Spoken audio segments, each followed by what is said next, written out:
আল্লাহ রাব্বুল আলামিন বলেন, ওয়ামাসালুল লাযীনা ইউনফিকুনা আমওয়ালাহুম ইবতিগাআ মারদাতিল্লাহি ওয়া তাসবীতান মিন আনফুসিহিম কামাসালি জান্নাতিন বিরবওয়াতিন আসাবাহা ওয়াবিলুন ফাআতাত উকুলুহা দি'ফাইন فإن لم يصبها وابل فطل والله بما تعملون بصير। মহান আল্লাহ রাব্বুল আলামিনের জন্য সন্তুষ্ট চিত্তে দান করলে কি ফজিলত হবে? মহান আল্লাহ রাব্বুল আলামিন বলেন, তাদের দৃষ্টান্ত যারা আল্লাহ রাব্বুল আলামিনের সন্তুষ্টির জন্য দান করে, এই পৃথিবীর কোনো মানুষকে সন্তুষ্ট করার জন্য দান করে না, কেবলমাত্র আল্লাহ রাব্বুল আলামিনকে খুশি করার জন্য দান করে। আল্লাহ রাব্বুল আলামিন বলেন, এবং তারা নিজেদেরকে সুপ্রতিষ্ঠিত করার জন্য দান করে। তাদের দৃষ্টান্ত হলো একটি বাগিচার মতো, একটা উর্বর বাগিচার মতো, যেই বাগিচায় প্রচণ্ড বেগে বৃষ্টি পড়ল, আর বৃষ্টি পড়ার কারণে সেই বাগানের ফসল দ্বিগুণ হয়ে গেল। আল্লাহ রাব্বুল আলামিন বলেন, যদিও প্রচণ্ড বেগে অনেক বেশি বৃষ্টি না পড়ে, কিন্তু মাটি উর্বর হওয়ার কারণে সেখানে যদি হালকা বৃষ্টিও পড়ে, তার ফসল দ্বিগুণ হওয়ার জন্য এই অল্প বৃষ্টি যথেষ্ট হয়ে যায়। মহান আল্লাহ রাব্বুল আলামিন এই বৃষ্টির দৃষ্টান্ত দিয়ে বোঝালেন, যেই ব্যক্তি খালিস নিয়তে দান করবে, যেই দানের পেছনে অন্যায় থাকবে না, খোটা দেওয়া থাকবে না, মানুষকে দেখানোর উদ্দেশ্য থাকবে না, আল্লাহ বোঝালেন যদি বেশি দান করো সেটাও রব্বুল আলামিনের কাছে গ্রহণযোগ্য হবে। আর যদি তোমার সামর্থ্য কম থাকে, তুমি যদি গরিব হও, দরিদ্র হও, যদি টাকা কড়ি কম থাকে, কিন্তু খালিস নিয়তে রব্বুল আলামিনের পথে যদি তুমি দান করো, তাহলেও মহান রব্বুল আলামিন সেটাকে কিয়ামতের দিন বহুগুণ বাড়িয়ে দিবে। সুবহানাল্লাহ। আপনি বড় লোক নয়, আপনি গরিব মানুষ, পকেটে 100 কোটি টাকা নাই, কিন্তু 1 টাকা আছে। আপনি যদি ওই 1 টাকা থেকে 8 আনা আল্লাহর রাস্তায় দান করেন, আপনার অন্তরের নিয়ত পরিশুদ্ধ হওয়ার কারণে কিয়ামতের দিন যখন আপনি মুসিবতে পড়ে যাবেন, মহান আল্লাহ রাব্বুল আলামিন ওই কোটি কোটি টাকার সম্পদের মালিকদের মধ্য থেকে আপনাকে বাছাই করে এনে আল্লাহ জান্নাতের ভিতরে প্রবেশ করিয়ে দেবে।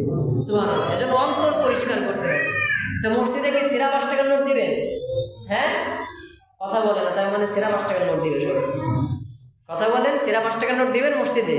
না, আপনি তো প্রত্যেক দিন 2-4টা চা খান, ওই 2-4টা থেকে একটা বাঁচায় রাখবেন। সপ্তাহে 100টা চা খান, 90টা খান, আর 10 টাকা মসজিদে দেন। তাতে ক্ষতি হবে আপনার? ক্ষতি হবে না। এই মসজিদ চলে এলাকার মানুষের অনুগ্রহ আর দানের মাধ্যমে। আল্লাহর রহমত থাকে, কিন্তু মানুষ যদি হাত বাড়িয়ে না দেয়, আল্লাহ কি নিজের হাত বাড়ায় দিবে? দিবে না। অতএব আমাদের কাজ আমাদের করতে হবে।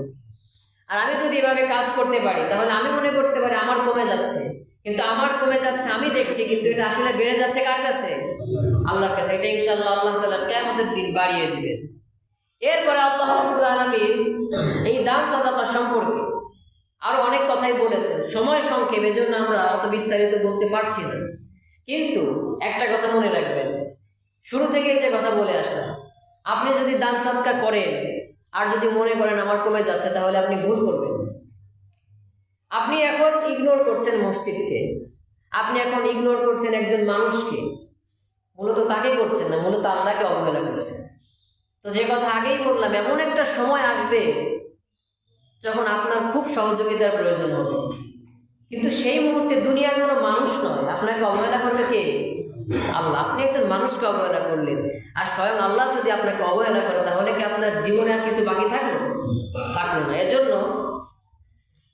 মনে করেন আপনি 2 টাকা দিলেন, এই 2 টাকা দেওয়ার বিনিময়ে হতে পারে আল্লাহ তাআলা আপনাকে লক্ষ টাকার অ্যাক্সিডেন্ট থেকে বাঁচিয়ে দিয়েছে। কি বিশ্বাস হচ্ছে না? অবশ্যই হচ্ছে। হাদিস শরীফের ভেতরে এসেছে, যেই ব্যক্তি খালিস নিয়তে রব্বুল আলামিনের দরবারে দান সাদাকা করে, মহান আল্লাহ রব্বুল আলামিন কঠিন কঠিন মহা মুসিবত থেকে তাকে বাঁচিয়ে দেন। সুবহানাল্লাহ। মনে করেন একজন মানুষ, তার বিয়ে হচ্ছে না, আপনি বিয়ের জন্য তাকে 1000 টাকা দিলেন, হতে পারে এই 1000 টাকার বিনিময়ে আল্লাহ তাআলা আপনাকে 1 লক্ষ টাকার একটা অ্যাক্সিডেন্ট থেকে বাঁচিয়ে দিয়েছে। আপনার কাছে আসলো, টাকা আছে, আপনি দিলেন না 1000 টাকা, হতে পারে 2 দিন পরে এমন বিপদ দিয়ে দিলেন 1 লক্ষ টাকা আপনার ঘাড়ে বেঁধে গেল। এজন্য দান করলে বিপদ বালা মুসিবত কমে যায়। মানে এটা আমি ওই যারা রাস্তাঘাটে চেয়ে বেড়ায় তাদের মতো স্লোগান দিলাম তাই না, এটা আমি হাদিস থেকে আপনাদেরকে স্পষ্ট করে বললাম এই বাণীগুলো। অতএব শুধু মসজিদ বলে কথা নয়, শুধু গরিব মানুষ বলে কথা নয়, আপনার আত্মীয় স্বজন পাড়া প্রতিবেশী যেই আছে যার হক যেখানে সেটা আদায় করা হচ্ছে আপনার দায়িত্ব। অতএব অবশ্যই অবশ্যই খেয়াল রাখবেন আপনার প্রতিবেশীদের মধ্য থেকে কেউ না খেয়ে আছে কিনা, আপনার আত্মীয় স্বজন কেউ অসহায় আছে কিনা, কোনো এতিম রাস্তায় কাতরাচ্ছে কিনা, এমন কোনো মসজিদ আছে কিনা যে মসজিদ ঠিক মতো অর্থের অভাবে চলতে পারছে না। যদি আপনি সহযোগিতা করেন তাহলে কিয়ামতের দিন আপনাকে সহযোগিতা করবে কে? আল্লাহ। আল্লাহ রাব্বুল আলামিন আমাদেরকে দান সাদাকার হাত প্রশস্ত করার তৌফিক দান করুন।